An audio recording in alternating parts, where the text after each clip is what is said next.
Bem-vindo ao programa Hora do Estudo Bíblico, com o doutor e professor Lehmann Strauss. Este estudo é o resultado do tempo pessoal com o Senhor, da experiência de ministério pastoral e das conferências bíblicas do Dr. Lehmann Strauss, que nos instrui e encoraja com o ensino da Palavra de Deus. Agora, com você, Hora do Estudo Bíblico, na apresentação de Aurélio Campos. Muito obrigado, amigos, por sintonizar o programa Hora de Estudo Bíblico. Abra sua Bíblia no livro de Atos, capítulo 16. Temos vários comentários a fazer, mas antes de começarmos o nosso estudo, vamos orar. Senhor, nós te agradecemos por tua bondade e por teu amor por nós, por tua graça e por tua misericórdia derramados a cada um de nós todos os dias. Obrigado por ter nos amado e enviado o Senhor Jesus para morrer por nós. Te agradecemos por nos dar a tua santa palavra, a Bíblia, e te louvamos, Senhor, por teres preservado as Escrituras. Sabemos que o céu e a terra passarão, mas a tua palavra nunca passará.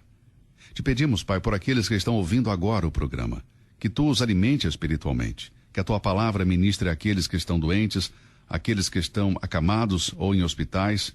Ó Deus, faça algo especial por cada um deles neste dia. Te pedimos também pelos jovens e pelos casais jovens que estão ouvindo este programa, que possam ser bênção para eles também. Se alguém que está ouvindo agora e ainda não é salvo, que venha conhecer Cristo Jesus como seu Salvador, que venha nascer de novo. Te damos toda a honra e glória. Oramos em nome do Senhor Jesus. Amém. Temos mais alguns comentários nesta introdução, antes de estudarmos a carta aos Filipenses. Nós vimos em Atos 16 que Paulo estava na prisão na cidade de Filipos. Lembre-se que a carta aos Filipenses foi escrita aos santos em Filipos e que Paulo tinha ido para lá com um grupo de servos. Paulo e Silas tinham sido lançados na prisão por pregar o Evangelho de Cristo. Enquanto estavam na prisão, aconteceu um terremoto. Não posso dizer se Satanás tem poder ou não para causar um terremoto, mas neste caso não foi ele quem o causou. Deus causou o terremoto. Deus o fez e o fez para o bem, porque 2 de seus amados servos o amavam, o serviam e estavam sofrendo pelo nome de Cristo. Talvez você se lembre de que em Atos 12 Pedro experimentou algo semelhante na prisão, quando Deus milagrosamente abriu as correntes e cadeias da prisão, deixando-a aberta. Vamos ler estes versículos em Atos 12, começando com o versículo 5. Pedro, pois, era guardado na prisão, mas a igreja fazia contínua oração por ele a Deus. E quando Herodes estava para o fazer comparecer, nessa mesma noite estava Pedro dormindo entre 2 soldados, ligado com 2 cadeias, e os guardas diante da porta guardavam a prisão. E eis que sobreveio o anjo do Senhor e resplandeceu uma luz na prisão, e tocando a Pedro na ilharga, o despertou dizendo: levanta-te depressa. E caíram-lhe das mãos as cadeias. E disse-lhe o anjo: cinge-te e ata as tuas alparcas. E ele assim o fez. Disse-lhe mais: lança às costas a tua capa e segue-me. Bem, aqui temos um milagre. Um homem na prisão que tinha servido fielmente a Deus e Deus o livrou de suas cadeias. Agora Deus está por fazer algo por seus servos Paulo e Silas igualmente na prisão, na cidade de Filipos. O terremoto acordou o carcereiro que, em pânico, sacou a espada. E o seu primeiro pensamento foi cometer suicídio, porque ele achava que os presos tivessem fugido e ele teria que pagar por isso. Eu não vou falar muito sobre a intenção deste homem em cometer o suicídio, só que nenhum homem tem o direito de tomar sua vida, pois o suicídio não só prejudica quem o comete, mas os outros também. O suicídio nunca resolveu nenhum problema. Eu tive, infelizmente, 2 amigos que se suicidaram e eu estou convencido de que não estavam em seu pleno juízo. Se as suas faculdades mentais e emocionais estivessem intactas, não teriam feito isso. Devemos deixar isso nas mãos do Senhor e não devemos julgar os cristãos que cometem suicídio. Bom, então o carcereiro estava prestes a cometer suicídio. A pergunta mais importante da vida e a única resposta de Deus a esta pergunta seriam ouvidas agora. Ao ouvir a voz de Paulo, o carcereiro o reconheceu. Observe que Paulo disse ao carcereiro: não tire a sua vida. Não tire a sua vida. E este homem reconheceu a voz de Paulo e lembrou que Paulo e Silas estavam louvando e cantando ao Senhor. Seus cânticos e suas orações serviram de um bom testemunho para o Senhor e seu evangelho. Então este homem, tremendo, caiu de joelhos diante de Paulo e Silas e fez a grande pergunta desta vida: o que devo fazer para ser salvo? Atos 16:30. A resposta de Paulo foi curta, mas clara. Não houve nenhuma tentativa de explicar os dogmas e preceitos da igreja, nem de discutir doutrinas. Paulo e Silas disseram imediatamente: crê no Senhor Jesus Cristo e serás salvo, tu e tua casa. Atos 16:31. O homem creu e foi salvo naquele momento. Crer em Jesus Cristo significa confiar nele, depender dele, contar com ele como a única esperança para ir para o céu. Há muitas pessoas que creem em Cristo, intelectualmente falando, mas nunca nasceram de novo. Assim como os demônios em Marcos 5, que acreditavam em Jesus, sabiam quem ele era e testemunhavam que ele era o Filho de Deus. Mas, amigo, você pode ter uma fé intelectual e não ser salvo? Este carcereiro, no entanto, foi salvo, nasceu de novo, e a prova de sua conversão ficou evidente no seu comportamento. Naquele mesmo dia, ele havia batido em Paulo e Silas. Agora, ele está lavando suas feridas. Veja, quando um homem procura acertar o seu passado e corrigir o presente, isso significa que ele está levando as coisas a sério com Deus. Depois, o carcereiro levou os homens para sua casa e os alimentou. Quando foi salvo, o amor de Cristo o levou a fazer algo bom para estes servos de Deus. O evangelho continuou operando e toda a família do carcereiro creu em Cristo Jesus. E obedecendo à ordenança para serem batizados, eles se deixaram batizar. Deixe-me fazer um comentário sobre o versículo 31 de Atos 16. Crê no Senhor Jesus e serás salvo tu e tua casa. Este versículo não quer dizer, meu amigo, que a sua fé vai salvar a sua família. Não significa isso. A salvação é individual por meio da fé individual em Cristo Jesus. O que Paulo estava dizendo ao carcereiro foi o seguinte: se você crê em Jesus Cristo, será salvo, e sua casa, seus familiares, crendo no Senhor Jesus Cristo, também serão salvos. Veja, a casa deste homem não seria salva pela fé dele. A graça de Deus não flui nas veias humanas. Ninguém vai para o céu porque o pai ou a mãe estão no céu. Nunca. Você precisa crer por si mesmo. Você precisa vir a Cristo e confiar nele para a sua salvação. Creia no Senhor Jesus e será salvo. E se a sua casa crê no Senhor Jesus, também será salva. Repito, a salvação é individual, é algo que cada pessoa deve fazer por si só. Não há ensinamento na Bíblia que diz que as crianças irão para o céu porque seus pais são salvos. Creio que se um bebê morrer, esse bebê vai para o céu. Não tenho dúvida disso.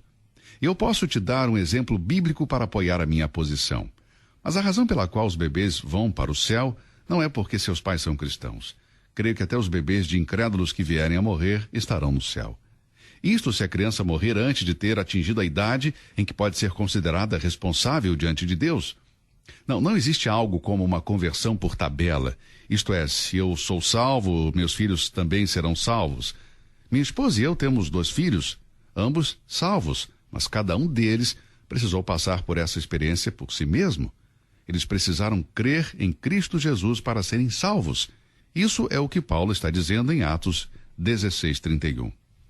Bem, como vemos, houve uma grande vitória em Filipos e ela foi vencida em nome de Jesus Cristo. Você percebe? As vitórias em Filipos foram escritas para nossa instrução e nosso encorajamento. Nem mesmo as portas do inferno podem prevalecer contra o poder do Evangelho. Precisamos de homens, mulheres e jovens guiados pelo Espírito Santo, como Paulo e Silas, que permaneçam fortes, mesmo através de provações, sofrimento e perseguições. Se temos esse tipo de pessoas, vamos ver a vitória como estes servos de Deus viram na Europa, na cidade de Filipos. Agora vamos para Filipenses capítulo 1 e vamos começar a exposição desta magnífica carta. Filipenses capítulo 1, versículos 1 e 2. Vamos ler. Paulo e Timóteo, servos de Jesus, a todos os santos em Cristo Jesus, que estão em Filipos, com os bispos e diáconos, graça a vós e paz da parte de Deus, nosso Pai, e da do Senhor Jesus Cristo. A introdução à epístola aos Filipenses, assim como as epístolas de Paulo aos Romanos e Tito, apresenta o escritor não como um apóstolo, mas como um servo de Jesus Cristo. Agora, em outras epístolas, Paulo se apresenta como um apóstolo. Por exemplo, em Efésios 1:1, Paulo, apóstolo de Jesus Cristo pela vontade de Deus, aos santos e fiéis em Cristo Jesus que estão em Éfeso. Mas aqui ele se declara servo e inclui Timóteo. Timóteo não necessitava ser apresentado aos filipenses. Lembre-se que ele estava com Paulo e Silas quando a igreja foi fundada. De acordo com Atos 16:2, ele era bem conhecido pelos irmãos. Quando Paulo faz a introdução desta carta com as palavras Paulo e Timóteo, as pessoas sabiam de quem se tratava. Timóteo era esse jovem que tinha ajudado a Paulo no ensino e na pregação da palavra de Deus. A palavra servos significa escravos aqui, ou seja, propriedade de Jesus Cristo. Quando um homem é servo de Jesus, torna-se propriedade de Cristo. Paulo era prisioneiro de César em Roma, mas considerava-se um prisioneiro de Cristo. Ele diz isso 4 vezes no primeiro capítulo de Filipenses, e isso é interessante, muito interessante, amigos. Quero que vocês notem que 4 vezes no primeiro capítulo, Paulo se refere a cadeias ou prisões. Por exemplo, no versículo 7 do capítulo 1. Como tenho por justo sentir isto de vós todos, porque vos retenho em meu coração, pois todos vós fostes participantes da minha graça, tanto nas minhas prisões, como na minha defesa e confirmação do Evangelho. Depois, no versículo 13, de maneira que as minhas prisões em Cristo foram manifestas por toda a guarda pretoriana e por todos os demais lugares. Versículo 14, e muitos dos irmãos no Senhor tomando ânimo com as minhas prisões. Então, no versículo 16, uns, na verdade, anunciam a Cristo por contenção, não puramente, julgando acrescentar aflição às minhas prisões. 4 vezes no primeiro capítulo, Paulo fala de sua prisão. Paulo não se refere às suas prisões como se queixando ou em amargura, mas as vê como uma bênção. Ele está feliz e se alegra a respeito. Veja, durante a sua prisão em Roma, o evangelho foi pregado. Mesmo estando preso, não é possível encontrar nem mesmo pequenos traços de desânimo, senão palavras de alegria e de bom ânimo.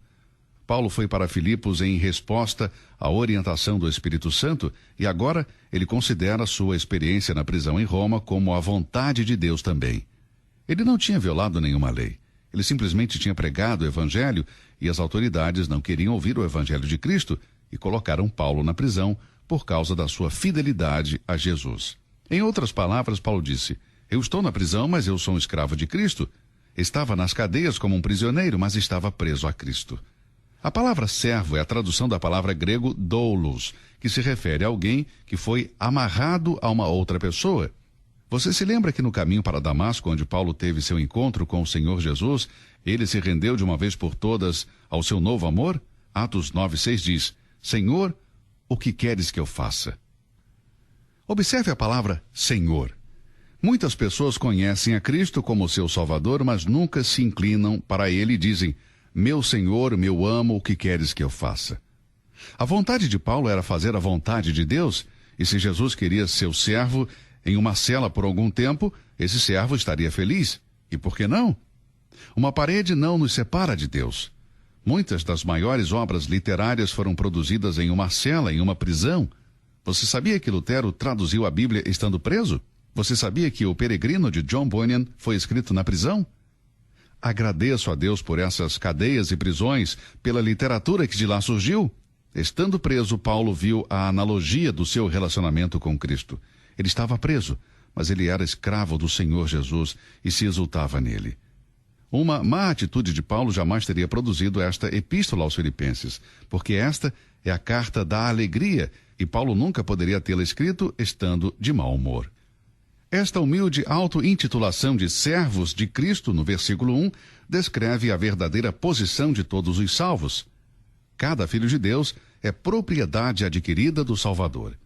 Quando Jesus Cristo assume o controle, renunciamos à autoestima e não nos consideramos mais importantes aos olhos humanos. Os servos de Cristo se entregam incondicionalmente ao serviço do seu novo mestre. É uma honra ser um servo de Cristo. E deixe-me dizer uma coisa, meu amigo, eu considero uma honra, um privilégio poder ministrar a palavra de Jesus através do rádio. É, sem dúvida, uma grande honra. Eu não preciso de um tapinha nas costas, não preciso do louvor dos homens, não preciso ser pago pelo que eu faço. Eu olho para Deus diante de cada necessidade, pois é uma honra e um privilégio servi-lo, e eu sou o seu servo. Agora, não considere o seu pastor como o seu servo. Ele não é o seu servo. Ele é servo de Deus. Ele é um servo do Senhor Jesus. Eu tampouco sou o seu servo, eu sou um servo de Deus à sua disposição. Eu sou um escravo do Senhor Jesus, Ele é meu amo, meu Senhor. Eu recebo ordens do meu Salvador e debaixo do seu controle falo ao microfone para apresentar a palavra de Deus, não como seu servo, mas como servo de Deus. Digo isto porque há pessoas nas igrejas que veem o pastor deles como seu servo pessoal. Eles dizem, ele é o nosso servo. Não é. Ele é servo de Cristo. Uma outra coisa. Há muitas pessoas que falam sobre o quanto lhes custou para encontrar a Cristo. Deixe-me dizer uma coisa. Essas pessoas nunca pararam para pensar e estudar o que aconteceu em suas vidas no dia em que foram salvas. Nós não encontramos a Cristo porque não é Ele que estava perdido. Nós é que estávamos perdidos, irremediavelmente perdidos, e Ele nos encontrou a nós. Jesus disse em João 15,16, não me escolhestes vós a mim, mas eu vos escolhi a vós e vos nomeei para que vades e deis fruto, e o vosso fruto permaneça.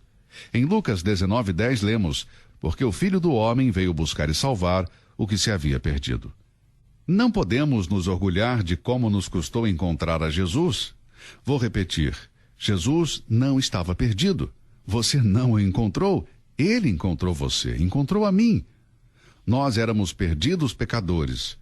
O que nós precisamos hoje é de homens e mulheres na igreja que estão prontos e dispostos a escrever, ao lado de seus nomes, o que Paulo escreveu.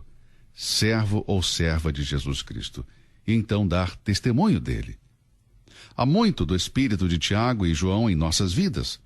Você se lembra da ambição deles? Eles queriam ser os mais importantes no reino de Cristo. O Senhor Jesus lhes disse em Lucas 22:27. Eu, porém, entre vós, sou como aquele que serve. Quando Paulo escreveu a respeito de Cristo, ele disse que Jesus se esvaziou, assumindo a forma de servo. Filipenses 2:7. Paulo estava seguindo os passos de Jesus. Em Filipenses 4:13, Paulo diz, tudo posso naquele que me fortalece. Quando você se torna servo de Cristo, ele suprirá todas as suas necessidades. Paulo foi um servo de Cristo? Observe o versículo 19 do capítulo 4. Meu Deus suprirá todas as vossas necessidades. Como ele podia dizer isso? Ele era um servo de Cristo.